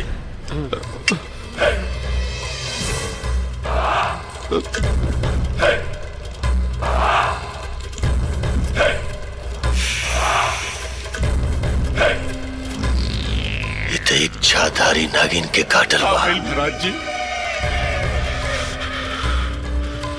एक का दुश्मनी के क्रसबा। महाराज जी, सांप के दुश्मनी से काल लेवे देवे के बाद। चुप रह मूर्ख, जितना पूछे तानियों का जवाब दे, तभी एक इलाज कर पाए हम। महाराज, इनका दुश्मन खुद इनका बहनोई बाड़े, नाम है प्रताप सिंह। गांव के नाम बताओ। विश्रामपुर, यहाँ से 4 गांव बाद बा। महाराज जी, हमार भाई बच जाए नु?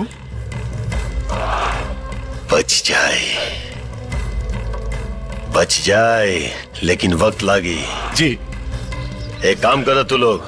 हाँ। एकरा केरा के पत्ता में लपेट करके हमरा डेरा पर लेकर के आवा। ठीक बा महाराज जी। हम बचाई वेकरा हम। हाँ, लेके आओ तानी।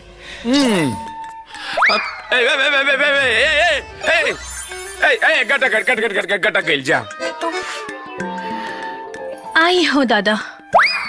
हे भगवान, अब तू ही बचाई हा। हो गइल सत्यानाश, पी गइला ना दारू। ए मामा कार चिंता मत करा, छठ बीत गइल बा। अरे हमरा खातिर छठ बीतल रहे, तोरा खातिर ना। आई दुल्हन के मालूम चल जाई तो हमरा दीदी या जीजा के सामने बुला के नचनिया जैसे नचई है। ए मामा हाँ तू ढकेल के सूता।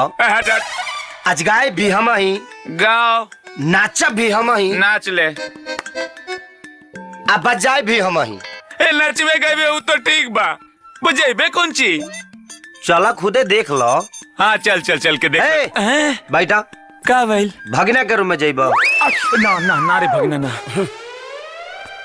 ना ना ना।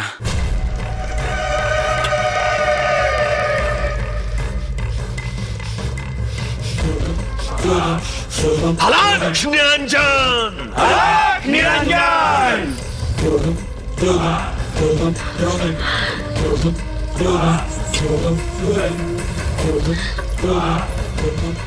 प्रणाम महाराज।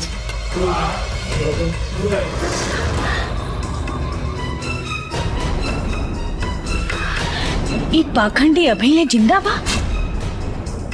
ये कैसे हो सकेला? अरे ऐसे का देखा तानी महाराज? ई घर परिवार पे फैल रहल महामारी के। महामारी? कैसन महामारी? ई घर में एक आदमखोर, एक चाधारी नागिन के पास बा। महाराज ये कलयुग है। हाँ, पुराने जमाने के नाग नागिन की कहानी तो हम बहुत सुन ले बानी।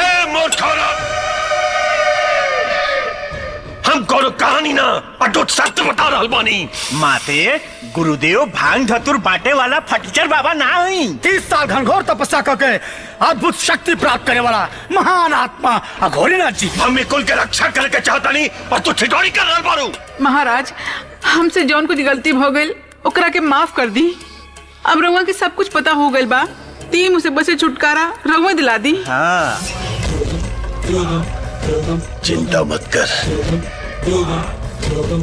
हम दुष्ट नागिन के अभी अपना पिटारी में कैद करके ले जाएगा। हलाक निरंजन, हलाक निरंजन। हमरो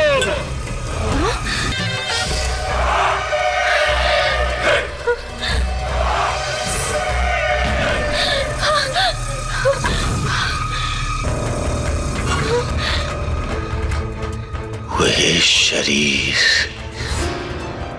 वह शक्ल सूरत, नाग के पुनर्जन्म,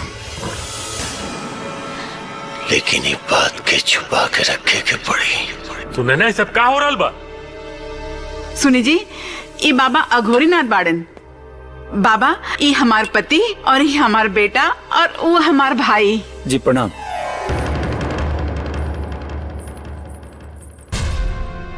और वो जौन औरत वहाँ खड़ा रहल, वो की बिया? वो हमार पतो बिया। सर्वनाश, सर्वनाश! अरे वो तो पुता हूँ ना, एक जहरीली नागिन बिया। कहाँ बकवास करता रे? जुबान के विश्राम दे मूर्ख। तू बाबा अघोरीनाथ के तपोबल के प्रकोप से अनजान बारे। सत्य सत्य सत्य बता बालक, वो औरत तेरा साथ कभी भोग विलास कैले बिया कि ना? चुप काहे हो गईले? तू चुप काहे हो गईले? वो ना करी, कब्बो ना करी। वो औरत तारा साथ कब्बो भोग विलास ना करी, क्या क्योंकि रोम रोम में जहर भरल बा। और हमार दिव्य शक्ति बता रहल बा कि ये औरत जब तू 25 साल के हो जीबे अगला नाग पंचमी के दिन तो और मृत्यु करती। चल निकल यहाँ से। बहुत बड़ा से तोर बात सुना तानी। तोरा खानी पाखंडी बाबा बहुत देख ले बानी। चल निकल। विनाश काले विपरीत बुद्धि। अब हम ना तू सब हमरा पास ही पे माई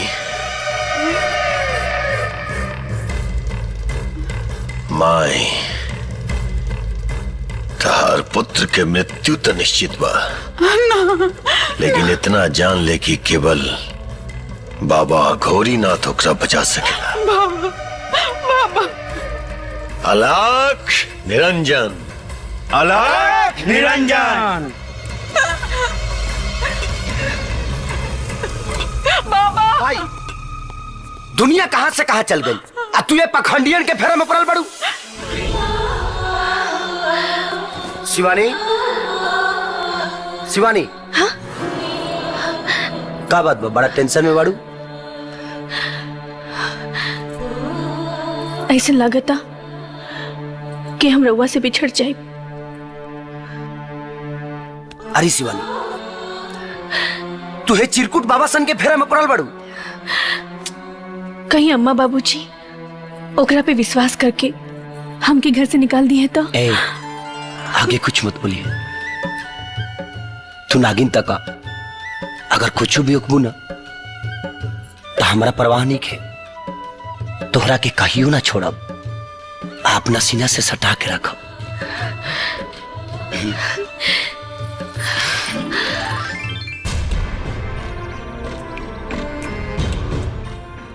महाराज जी देखी ना बुलेट के बदन एकदम नीला पड़ चुकल बा। जल्दी से उपचार शुरू करी महाराज।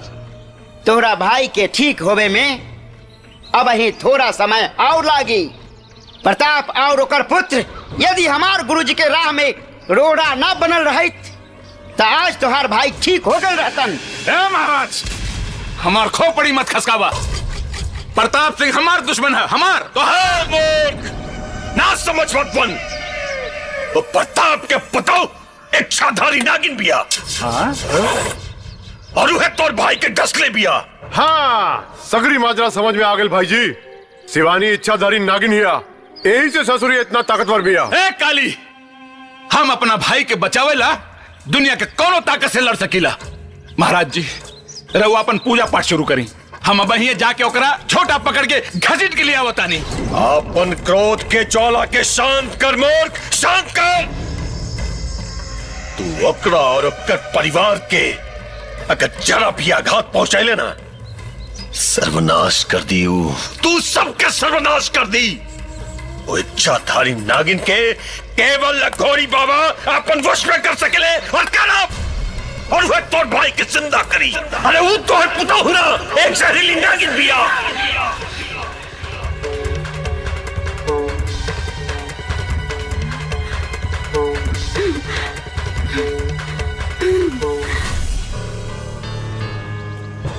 हम जानत रहनी है ममता के डोर तोहरा के खींच के हमरा पास अवश्य लाई। हमार ममता तोहार पाखंड के मोहताज नहीं थे डोंगी बाबा। ओ बहुरूपनी तोहार मति भ्रष्ट कर दे लिविया, जे तू एक माई से कसाई बन गल बाड़ो। हमारा पे जितना लांछन लगावे के हो ना लगा ला, हम सब बर्दाश्त कर ले। लेकिन हमार देवी जैसे बहू के कुछ कहला तो याद रखिया, हम ठाकुर का बेटी हैं, बोटी बोटी काट दे। ये है बतावे आ रही की मत दे बाबा घोड़ीनाथ के। तू हमरा ताकत से अभी ले अनजान बाड़ी। तोहार बहुत देवी ना, एक इच्छाधारी नागिन भी आ। देखी बालक के मृत्यु सैया पर पड़ल बा। एकरा तोहार देवी रूपी नागिन ही डसले भी आ। विश्वास नहीं के होत चले ले बाबू, जो जाके अपन बहू पे छिड़क। कुछ देर खाते तो हर बहू अपन असली रूप में आ जाए, नागिन के रूप में आ जाए। सोच मत मूर्ख औरत, सोच मत। काल नाग पंचमी बा। अगर आज हम तोहार बहू के कैद ना कहनी ना तो काल तारा बेटा के हमका अरे भगवानों नहीं खे बचा सका। जाओ। थोड़े छरहर पातर मोट थोड़ी थोर बड़ा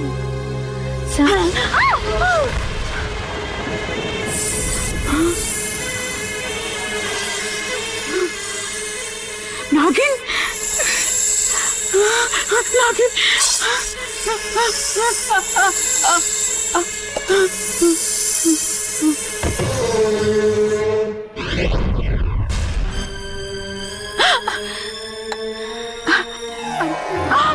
अम्मा जी, हमार सेवा सत्कार में ऐसन कौन कमी रह गल रहे जे रउआ ऐसन कहनी जब देखी लेनी हो त सुनियो ली हमार असली रूप उहे हो। डेराई मत अम्मा जी, हमरा और पतो है और पतो ही बन के रहब। आपन घर परिवार पे कबो आँच न आवे देब। हमार बेटा हमार जिगर का टुकड़ा है, हम ओकरे बगैर जी ना सकब। तो हमार बेटा के छोड़ दा। रवा कैसन बात करत आनी?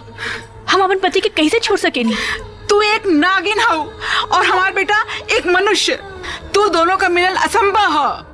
हम तोरा के हाथ जोड़त है, हमार बेटा के जान बख्श दा। रवा हमरा के गलत समझतानी। लागता रवा की सब सच्चाई बतावे ही के पड़ी। सच्चाई? कौन सच्चाई? हमार बात ध्यान से सुनी। पिछला जन्म में राउर बेटा हमार नाग रहे। हमार शिव दीक्षा पूरा हो गेल रहे। हम पूर्ण रूप से इच्छाधारी हो गेल रानी। बाकी हमार नाग के दीक्षा अभी बाकी रहे। वो सिर्फ अमावस्या के रोज ही। वासु, वो समय कब आई जब हमनी के मिलन हरदम हर समय ऐसे ही हो सकी? वैशाली, अब की सावन में बाबा बैजनाथ के गंगा जल चढ़ा दे तो हमार दीक्षा पूरा हो जाए और हम पूर्ण रूप से इच्छाधारी बन जाए।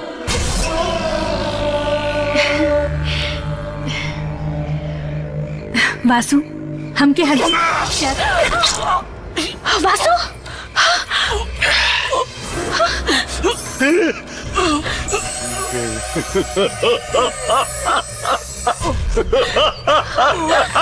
मिल गई मणि, हमरा मिल गई मणि। अब हम सर्वशक्तिमान हो जाए। वैशाली, मणि छीन ले दुष्ट से। गबरू, एकरा मणि मिल जाए तो तबाही मचा दे। घोड़ी ना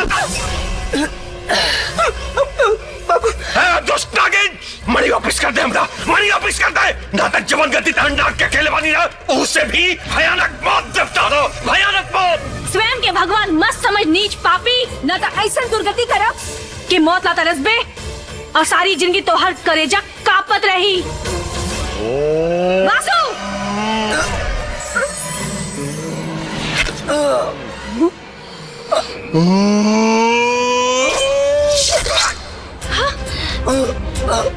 गुरुदेव,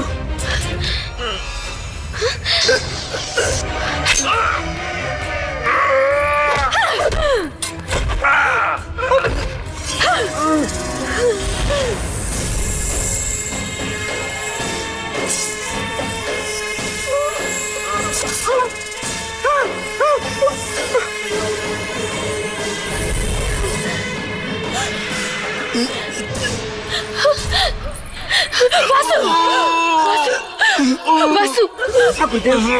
हमर दाह संस्कार मत करिए। हमरा समाधि में स्थापित कर दिए। पूर्ण शक्ति प्राप्त करके हम पुनर्जीवित होके आए। गुरुदेव, हमकी माफ कर दिया। जन्मों जन्म के मिले के वचन तोड़ के जाता नहीं। ऐसे मत बोली। हम अपन प्राण दे दे, बाकी रवा के कुछ ना होके दे। वैशाली, मौत से ही सिर्फ अधम शरीर नष्ट हुई। हमनी के प्रेम जन्मों जन्मांतर तक जीवित रही। वासु! वासु, अपन आँख खोलो। वासु वासु।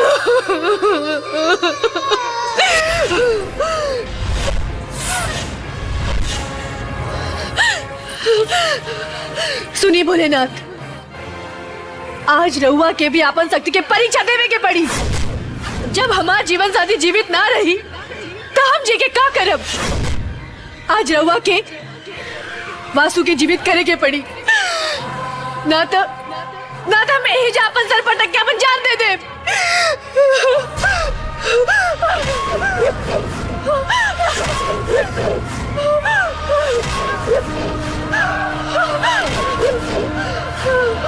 रुक जा वैशाली, तोहरा नाक के अकाल मृत्यु भइल बा, बाकी ओकर पुनर्जन्म हमार भक्तिन सुनना के गर्भ से एगो साधारण मनुष्य के रूप में हुई।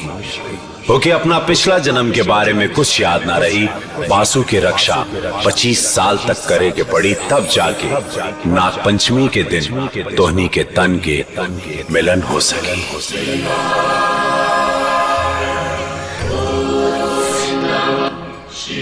25 साल तक का 2500 साल तक भी अपन प्यार के रक्षा करेला तैयार बानी प्रभु।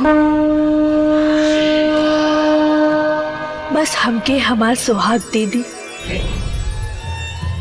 अब रउवे बताई, हम अपन पति के कैसे छोड़ दी।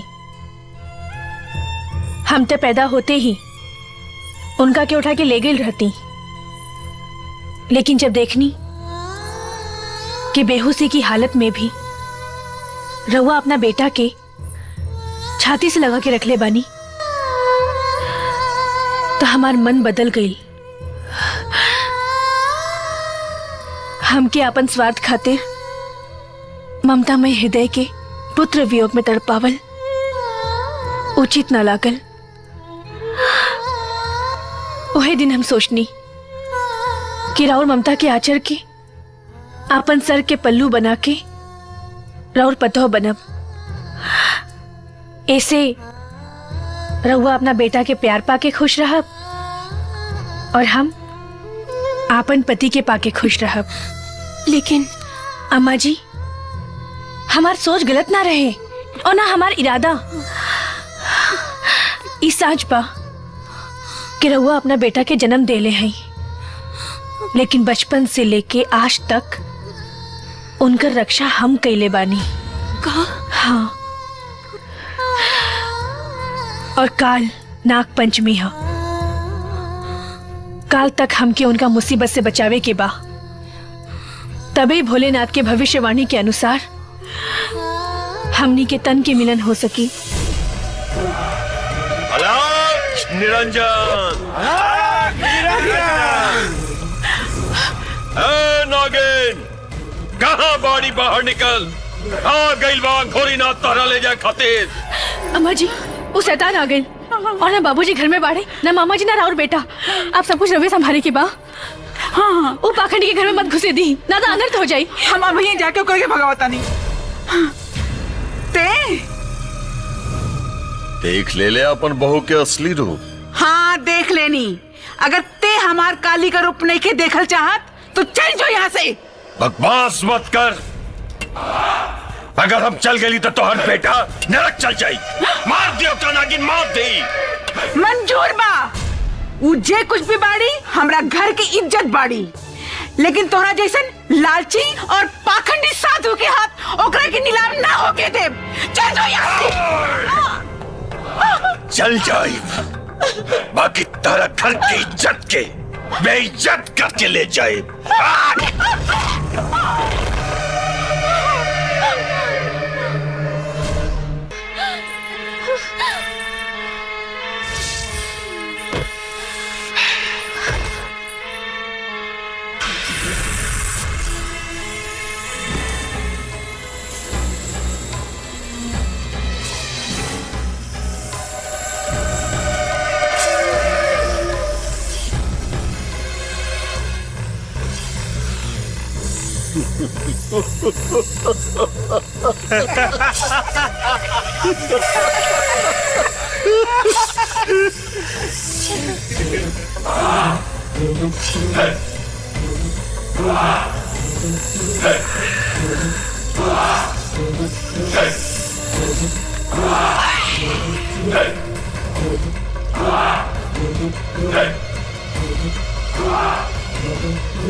कन्या कन्या कन्या बेटा कन्या माई कन्या माई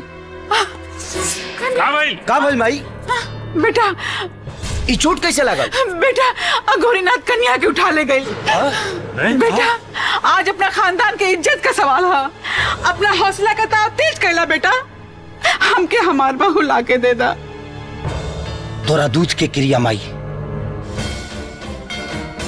खून के दरिया पर लाश के पुल बांध के तोरा बहू के सही सलामत लाई। मूर्ख नागिन, ई जंजीर हमरा तंत्र शक्ति के कवच से बंधल बा। जितना छटपटाइबे ना उतने ऐठात जेबे तू। बता दे उ नागमणि का पता बता दे। अघोरी, तोहर तन सिर्फ आदमी के बा, बाकी मन कुत्ता के बा।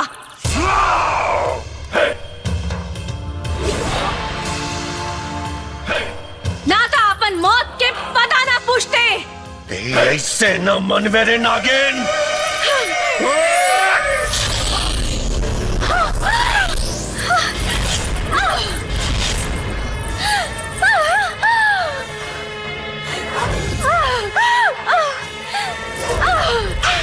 हे बाबा हे, बंद कर अपनी मदारीगिरी। अगर ये मर गई तो हमारा भाई के जिंदा के करी। हमरा काले में बाधा मत डाल मूर्ख। बारूद सिंह, जंजीर खोला, हम तोरा भाई के ठीक कर दे। रुक जाओ। ये आजाद होके छल कर दिया है नागिन।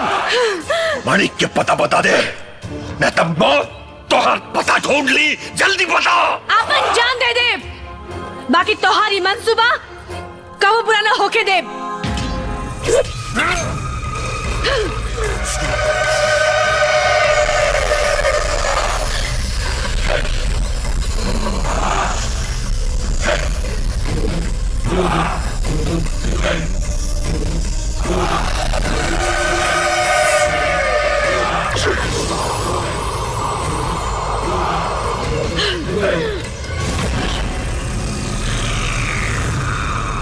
नागिन, हमार संपूर्ण तांत्रिक शक्ति इस त्रिशूल में समाहित हो गई बा।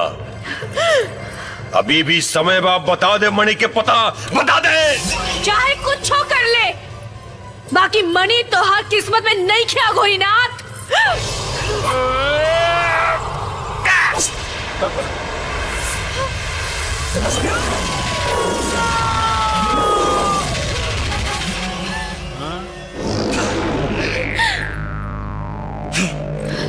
साधु हो के औरत परवार पैखाना में पैदा भई रहले किरांडी खाना में रे। गलती कर दे ले तू। हमार जन्म पूछ के आपन मरण तय कर दे ले तू।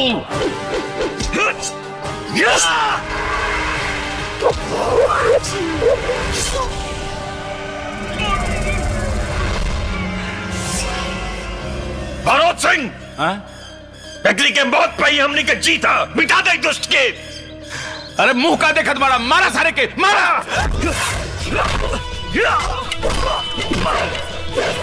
अरे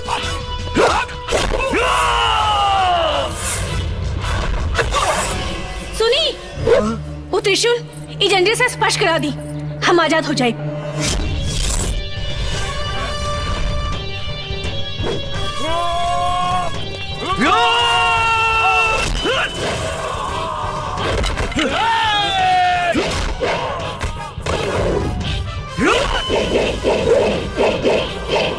रुक दुष्ट।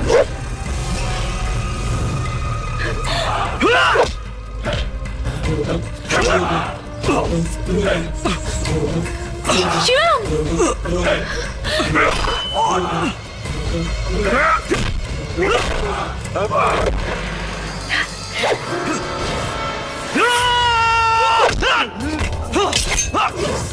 ए बारू सिंह, अरे रोक देखना, रोक देखना।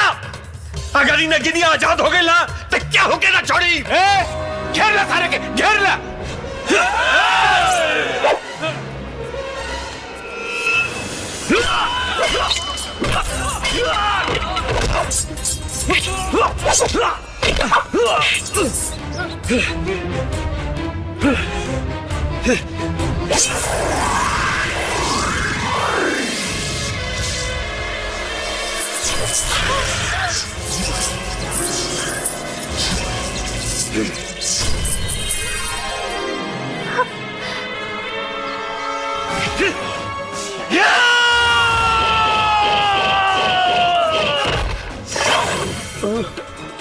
मनोहरा मार था।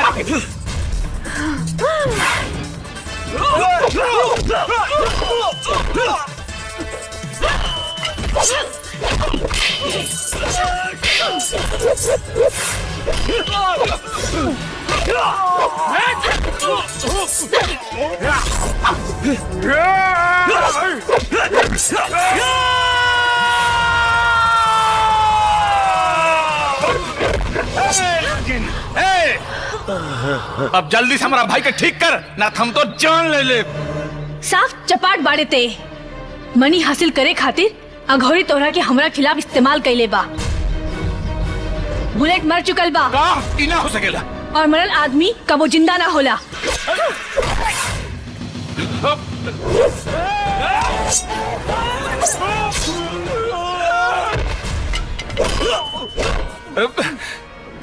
ए घोरी,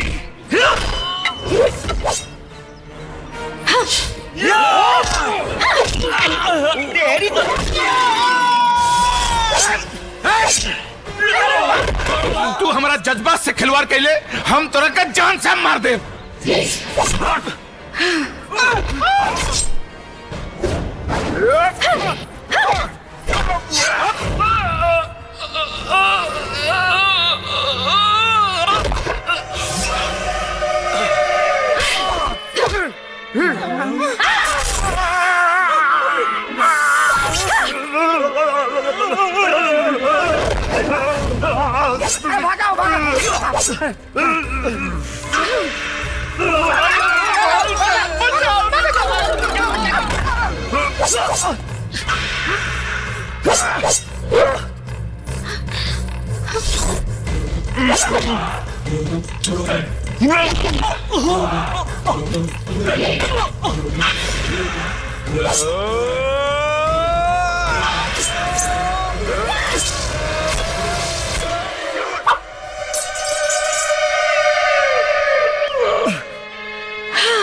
शिवम, बेटा, बेटा शिवम, बेटा, हमारा बेटा। माई देखा, तार पर तो एकदम सही सलामत बिया। दुल्हन। अम्मा जी, रवा चिंता मत करी, राहुल बेटा के कुछ ना हुई। हम अपना वचन पर अटल बानी। और अब भोलेनाथ के बारी बा। बेटा, हे प्रभु, भविष्यवाणी के अनुसार आज हमने के तन के मिलन के योग पा। हम रवा से विनती करत आनी कि अगर हमार पतिव्रता प्रेम में शक्ति बा तो हमके नाग योनि से मुक्त कर दी।